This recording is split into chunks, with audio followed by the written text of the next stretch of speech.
दोस्तों आज से 2000 साल पहले यानी कि 304 बीसीई के दौरान भारत में महान सम्राट अशोक का राज हुआ करता था। उस वक्त अशोक का साम्राज्य इतना विशाल हुआ करता था कि उनकी टेरिटरी आज के अफगानिस्तान से लेकर बांग्लादेश तक फैली हुई थी। सम्राट अशोक ने अकेले 5 मिलियन स्क्वायर किलोमीटर टेरिटरी में अपना एम्पायर खड़ा किया था, जिनमें भारत के अलावा आज का पाकिस्तान, नेपाल, बांग्लादेश, ईरान और अफगानिस्तान तक का एरिया शामिल था। दोस्तों अशोक मौर्यन एम्पायर के सबसे सक्सेसफुल राजा थे और मौर्यन एम्पायर ने एक लंबे समय तक पूरे इंडियन सब कॉन्टिनेंट में राज किया था। मौर्य साम्राज्य के सबसे पहले राजा चंद्रगुप्त मौर्य ने मगध राज्य को जीतकर अपने साम्राज्य की शुरुआत की थी और इसके बाद सम्राट अशोक के राजा बनने के बाद भी इस साम्राज्य का विस्तार होता रहा। दोस्तों ऐसा होने के पीछे एक बुद्धिमान व्यक्ति का हाथ था जो फिलोसोफर, टीचर और चंद्रगुप्त मौर्य के चीफ एडवाइजर हुआ करते थे और वो थे चाणक्य जी। हाँ दोस्तों, चाणक्य की नीति और उनके अर्थशास्त्र के ज्ञान की वजह से ही मौर्यन एम्परर और भारत के कई महान राजाओं ने एक सक्सेसफुल साम्राज्य स्थापित किया। लेकिन दोस्तों आखिर वो चाणक्य की कौन सी नीतियाँ थी जिनको इन सब सक्सेसफुल राजाओं ने फॉलो किया था?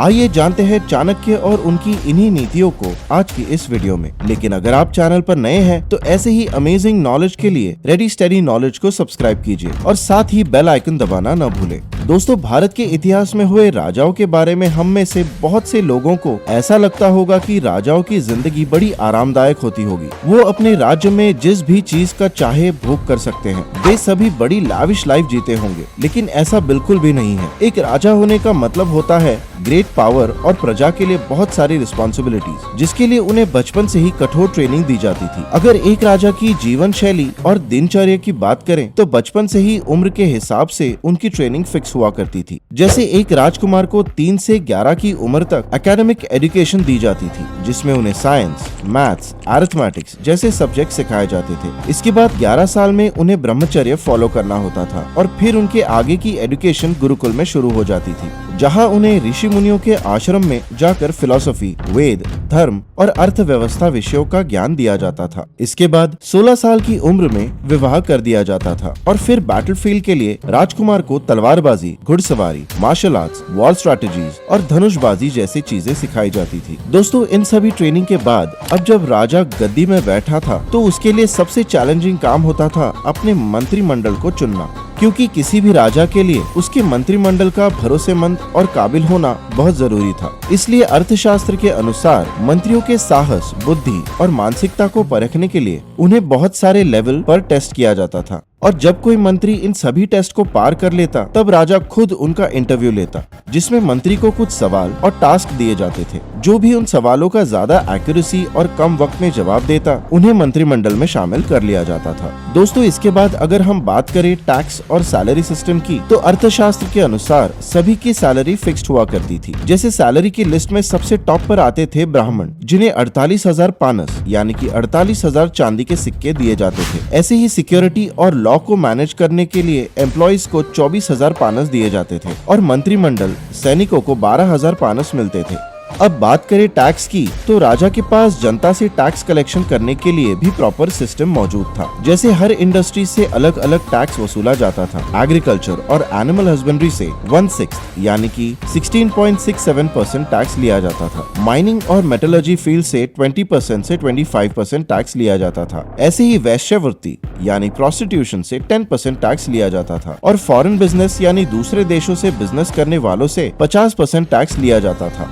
दोस्तों अब बात करते हैं राजा की सुरक्षा और वॉर स्ट्रैटेजीज की। तो आप सभी जानते ही हैं कि राज्य के लिए राजा की सुरक्षा कितनी जरूरी होती है। बिना राजा के राज्य पर कोई भी दुश्मन कब्जा कर सकता है। इसलिए अर्थशास्त्र के अनुसार राजा को कुछ चीजों का ध्यान रखना चाहिए। जैसे राजा की सेफ्टी के लिए हमेशा महल में एक सीक्रेट चेंबर यानी चोर रास्ता जरूर होना चाहिए, ताकि मुसीबत आने पर राजा उसका इस्तेमाल करके महल से निकल सके। राजा के महल के बाहर फीमेल आर्चर्स तैनात रहते थे। अगर दुश्मन हमला करके महल में घुसने की कोशिश करे तो महिलाओं को देखकर वो हमला नहीं कर पाए और राजा को अपनी सुरक्षा करने का मौका मिल जाएगा। इसके साथ ही कुछ ऐसे खास सोल्जर्स जो राजा की सुरक्षा में 24 घंटे साथ रहते थे, ताकि वो सही वक्त आने पर अपनी जान भी दांव पर लगाकर राजा की जान बचा सकते हैं। ऐसे ही राजा की सुरक्षा के लिए इन सबसे इम्पोर्टेंट राजा के जासूस हुआ करते थे, जो राजा के ऊपर पड़ने वाले सभी खतरों की इंफॉर्मेशन राजा को पहुंचाया करते थे। उनके ये जासूस पूरे देश में सभी जगह फैले हुए होते हैं, यहाँ तक कि वे सभी जासूस राजा के पड़ोसी देश में, राज्य में, राजा के महल में सभी जगह होते थे। और इन्हीं सभी जासूसों को पहचानना मुश्किल था, क्योंकि ये सभी एक टीचर, सोल्जर, व्यापारी किसी भी भेष में हो सकते थे। दोस्तों, ऐसे ही राजा को बाहरी दुश्मनों के आक्रमण से बचाने के लिए चाणक्य ने मंडला थियरी इंट्रोड्यूस की थी, जिसके हिसाब से किसी भी राजा के मुख्य महल और राज्य के बगल में अगर कोई दुश्मन राज्य है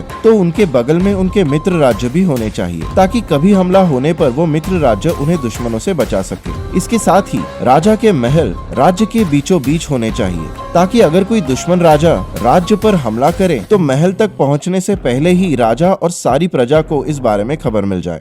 और अगर कोई राज्य का नागरिक राजा के खिलाफ विद्रोह करने की कोशिश करता है या इसके अलावा भी कोई क्राइम करता है तो उसे अर्थशास्त्र के नियमों के अनुसार सजा दी जाती थी। जैसे पनिशमेंट हमेशा धर्म, एविडेंस और कस्टम के बेस पर ही दी जानी चाहिए।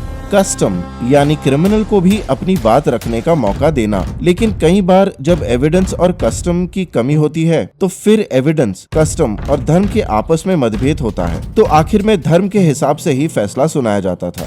दोस्तों, इसी तरीके से अर्थशास्त्र के अकॉर्डिंग चाणक्य द्वारा 4 टाइप के वॉर बताए गए हैं। जैसे पहला प्रकाश युद्ध, जिसमें सिंपली कोई राज्य दूसरे राज्य को चुनौती देता है, जिसके बाद उन दोनों राज्यों के बीच युद्ध लड़ा जाता है। दूसरा मंत्र युद्ध यानी पॉलिटिकल वॉर, जिसमें युद्ध मैदान में नहीं बल्कि 2 राज्य के डिप्लोमैट्स के बीच में लड़ा जाता था। जैसे पहले के वक्त में किसी भी दूसरे राज्य को दुश्मन या दोस्त बनाने के लिए उनके राज्य के कई महिलाओं से शादी करके उनके साथ पारिवारिक रिश्ते बनाए जाते थे। तीसरा कुट्टा युद्ध, जो कि एक तरह से साइकोलॉजिकल वॉर होता था, जिसमें कई बार दुश्मन राज्यों की जनता और उनकी सेना के बीच में झूठी खबर फैलाकर उन्हें सभी को राज्य के खिलाफ कर दिया जाता था। चौथा है गढ़ा युद्ध, यानी धोखे से किया गया वॉर। इस तरह से ज्यादातर युद्ध मुगलों द्वारा भारत के राज्यों पर किए गए थे। दोस्तों, इसके बाद अगर हम बात करें सेनाओं की, तो चाणक्य द्वारा अर्थशास्त्र में 6 तरह का जिक्र किया गया है, जिसमें पहला आता है मौला सेना, जो 24 घंटे राजा के साथ होती थी। ये राजा की स्पेशल आर्मी होती थी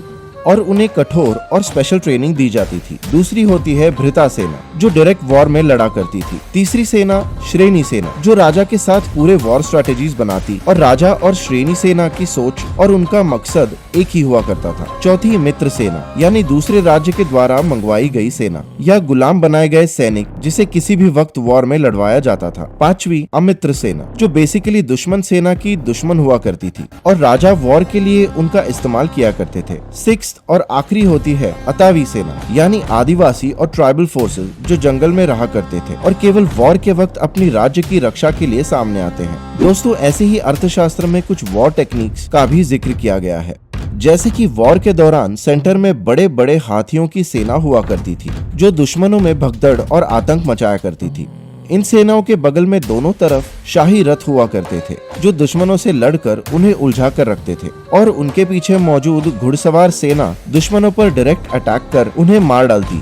और ऐसे ही बाकी की सेना तलवार, भालों और तीर कमान से लड़कर दुश्मन को हरा देती थी। तो दोस्तों, इसी तरह से चाणक्य की नीतियों और उनके अर्थशास्त्र के ज्ञान की वजह से चंद्रगुप्त मौर्य और अशोक ने एक विशाल साम्राज्य खड़ा किया था। और इसके बाद आने वाले भारत के सक्सेसफुल साम्राज्य जैसे कि गुप्ता डायनेस्टी, चोला डायनेस्टी, चेरा डायनेस्टी, शुंगा एम्पायर ने भी इसी अर्थशास्त्र का सहारा लिया था। इसके अलावा मराठा एम्पायर में छत्रपति शिवाजी महाराज ने भी इन्हीं नीतियों के इस्तेमाल करके मुगलों को हराया था। दोस्तों, इसलिए चाणक्य के अर्थशास्त्र के बदौलत भारत ने अपने संस्कृति और बाहरी हमलों से हमेशा बचा कर रखा है। इसके बारे में आपकी क्या राय है, हमें कमेंट्स करके जरूर बताइए। फिलहाल आज की इस वीडियो में बस इतना ही। ऐसे ही नॉलेजेबल वीडियोस देखते रहने के लिए सब्सक्राइब करें हमारे चैनल रेडी स्टडी नॉलेज को और बेल आइकन दबाना न भूलें। मिलते हैं अगली वीडियो में, तब तक के लिए अलविदा, जय हिंद।